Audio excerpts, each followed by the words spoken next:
পোনপ্ৰথমতে আমি কন্যকা পৰিয়ালৰ তৰফৰ পৰা সমূহ অসমবাসী ৰাইজলৈ ৰঙালী বিহুৰ আন্তৰিক শুভেচ্ছা জ্ঞাপন কৰিছোঁ।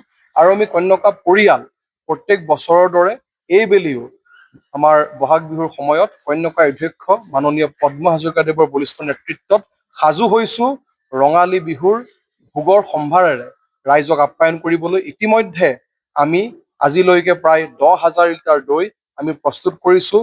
মাটিৰ কলহত, যিহেতু আমাৰ অসমীয়াৰ স্বাভিমান, আমাৰ পৰম্পৰা, মাটিৰ টেকেলি, মাটিৰ কলহ তাত আমি প্ৰস্তুত কৰিছোঁ।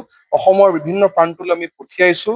ৰাইজৰ যথেষ্ট আমি সমাদৰ আশীৰ্বাদ লাভ কৰিবলৈ সক্ষম হৈছোঁ।